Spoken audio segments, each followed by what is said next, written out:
शिक्षा ऐप पर कक्षा 3 के विद्यार्थियों के हिंदी विषय हेतु 11वें सप्ताह के लिए स्पार्ट असेसमेंट के जो प्रश्न हैं उन प्रश्नों के बारे में हम जानते हैं। यहाँ पर सारे प्रश्न उदाहरण स्वरूप हमने लिया है। प्रत्येक बच्चे के लिए अलग अलग तरह के प्रश्न आते हैं, किंतु बच्चों से इस तरह से हम अभ्यास करा करके उन्हें तैयार कर सकते हैं ताकि मेंटर के द्वारा जब शिक्षा ऐप पर बच्चों का स्पार्ट असेसमेंट किया जाए तो वह बेहतर तरीके से उत्तर दे सके। तो एक प्रैक्टिस के लिए हम इस वीडियो के माध्यम से आपको जानकारी दे रहे हैं। जैसा कि पहले प्रश्न के लिए यहाँ पर निर्देश दिया गया है कि बच्चों को नीचे दिए गए वाक्यों को बारी बारी से पढ़ने के लिए कहें। बच्चे द्वारा सही पढ़े गए शब्दों को नोट करते जाएं और यहाँ पर वाक्य दिया गया है। इस वाक्य को बच्चे को पढ़ने को कहा जाता है।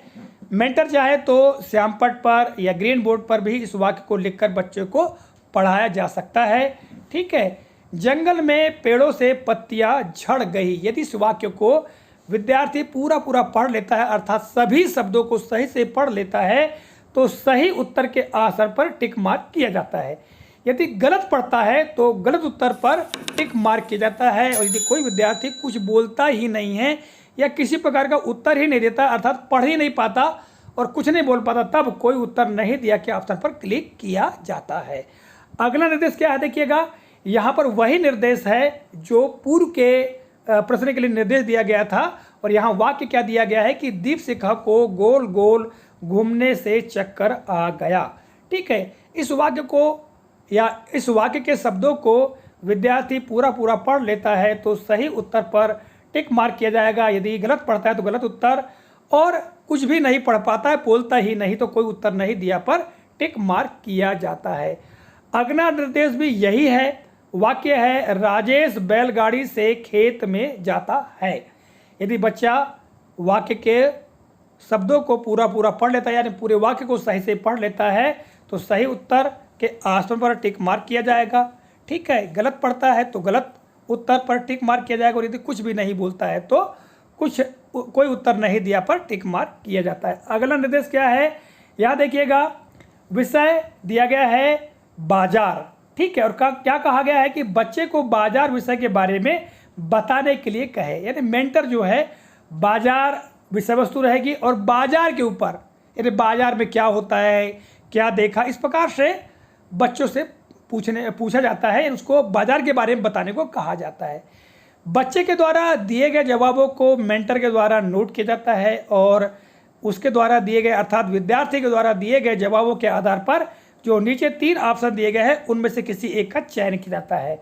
यदि विद्यार्थी बाजार विषय के बारे में पूरा बोल लेता है, देखिएगा यहाँ पर बाजार विषय वस्तु दी गई है, कहीं मेला विषय दिया हुआ होता है। ठीक है। कहीं शादी विवाह का विषय दिया हुआ होता है। तो अलग अलग विषय, कहीं बस स्टैंड, कहीं रेलवे स्टेशन, ऐसे अलग अलग विषय वस्तु दी गई होती है और उसके बारे में विद्यार्थियों को कुछ बोलने को बताने को कहा जाता है। तो यहाँ बाजार के बारे में जानकारी दी गई है। यदि बाजार के बारे में बच्चा पूरे वाक्यों में बोलता है या बोलती है, यानी बोला या बोली, तब बच्चे ने विषय से जुड़ा कम से कम एक वाक्य 3-4 शब्दों वाला बोल लेता है, तब इस ऑप्शन पर क्लिक किया जाता है। किंतु बच्चा कुछ भी नहीं बोलता है, यानी बच्चे प्रश्न सुनकर कुछ नहीं बोलते, तब इस ऑप्शन पर क्लिक किया जाता है। और यदि बच्चा कुछ बोलता है, यानी विषय के बारे में बोलता है ना, किंतु विषय से हटकर बोलता है, यानी उसका जवाब अलग होता है, तब इस ऑप्शन पर क्लिक किया जाता है। ठीक है। अगला निर्देश क्या है, वही निर्देश है जो पूर्व के, जो शुरुआत के जो प्रश्न थे कि बच्चे को बारी बारी से पढ़ने को कहेंगे वाक्य। यदि बच्चा पढ़ लेता है वाक्य तो सही उत्तर, यदि नहीं पढ़ता तो गलत उत्तर, यदि कुछ भी नहीं पढ़ पाता है तो कोई उत्तर नहीं दिया कि ऑप्शन पर क्लिक किया जाता है। वाक्य क्या है, बिट्टू को बरसात में मक्का का भुट्टा खाना पसंद है। ठीक है। अगला निर्देश भी यही है और वाक्य है मौसी ने गौरी और गौरव को प्याज के पकौड़े खिलाए। ठीक है। अगला निर्देश क्या है, वही है और वाक्य दिया गया है श्रवण और कृतिका की बाजार में खिलौनों की दुकान है। ठीक है। अगला श्रुत लेखन हेतु निर्देश है। श्रुत लेखन दिया गया है, यहाँ पर वाक्य लेखन है। ठीक है। बच्चे को लिखने को जो रनिंग बोर्ड है या स्लेट है या कापी, जहाँ भी हो सकता है, बच्चे को लिखने को कहा जाता है। मेंटर के द्वारा वाक्य बोला जाता है कि सुबह लोग सैर करने जाते हैं। वाक्य एक बार बोल दिए, फिर धीरे धीरे करके मेंटर एक एक शब्दों को बोलता है। सुबह बच्चा लिखेगा, फिर लोग सैर करने जाते हैं, ऐसा धीरे धीरे करके बोला जाता है और फिर उसकी जांच की जाती है। बच्चा सही लिख लेता है तो सही उत्तर के ऑप्शन पर क्लिक किया जाता है, यदि गलत लिखता है तो गलत उत्तर, यदि कुछ भी नहीं लिखता है तो कोई उत्तर नहीं दिया के ऑप्शन पर क्लिक किया जाता है।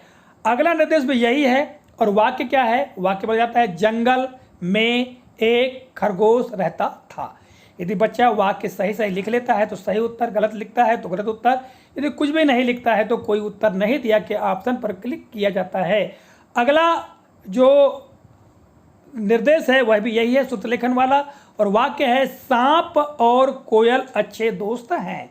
धीरे धीरे करके एक एक शब्द मेंटर के द्वारा बोला जाता है। यदि बच्चा सही सही लिख लेता है तो सही उत्तर, गलत लिखता है तो गलत उत्तर, यदि कुछ भी नहीं लिख पाता है तो कोई उत्तर नहीं दिया के ऑप्शन पर क्लिक किया जाता है। अगला निर्देश देखिएगा, ये कहानी के लिए है, ठीक है। निर्देश है बच्चों को नीचे दी गई कहानी को बारी बारी से पढ़ने के लिए कहें, ठीक है। बच्चे द्वारा सही पढ़े गए शब्दों को नोट करते जाए, अर्थात मेंटर जो है वो नोट करते जाता है। अब कहानी क्या है? यहाँ कहानी दी गई है, गोपी एक नटखट लड़का है, वह दिन भर शरारत करता है, कभी रसोई में जाकर पानी गिरा देता और कभी दादाजी के कपड़े लेकर भाग जाता, मगर जब थक जाता माँ के पास चला जाता, माँ से लोरी सुनते हुए गोद में ही सो जाता। तो ये है कहानी। ये कहानी को बच्चे को पढ़ने को कहेंगे। अलग अलग बच्चे के लिए अलग अलग तरह की कहानी शिक्षा ऐप पर आती है और प्रत्येक सप्ताह के लिए प्रश्न बदल जाते हैं, ठीक है। ये 11वें सप्ताह के लिए मैंने बताया किसी एक विद्यार्थी के लिए है, ठीक है। तो इस तरह से कोई एक कहानी आती है, कहानी को बच्चे को पढ़ने को कहा जाता है, ठीक है। जब बच्चा कहानी पढ़ लेता है इसके पश्चात उससे संबंधित प्रश्न बच्चों को पूछे जाते हैं। जैसे यहाँ पर प्रश्न एक दिया गया है, शरारत कौन करता था। प्रश्न 2 है, कपड़े लेकर कौन भाग जाता है। तीसरा प्रश्न है, गोपी थकने के बाद किसके पास जाता था। चौथा प्रश्न है, गोपी को नटखट क्यों कहते थे। और पांचवा प्रश्न है, आप कौन कौन सी शरारत करते हो। यदि इन प्रश्नों का उत्तर कहानी पढ़ने के पश्चात बच्चा सही सही दे देता है तो सही उत्तर पर टिक मार्क किया जाता है। यदि गलत उत्तर देता है या नहीं पढ़ पाता है कहानी को और प्रश्नों का उत्तर भी सही नहीं दे पाता है तो गलत उत्तर, और कुछ भी नहीं करता है तो कोई उत्तर नहीं दिया के ऑप्शन पर क्लिक किया जाता है। तो इस वीडियो के माध्यम से शिक्षा ऐप पर जो स्पॉट असेसमेंट है बच्चों का सही तरीके से हो सके, इस होते उदाहरण स्वरूप ये जानकारी आप तक प्रेषित की गई है। आशा करते हैं जानकारी उपयोगी लगी होगी। तो मिलेंगे अगले वीडियो में, तब तक के लिए जय हिंद।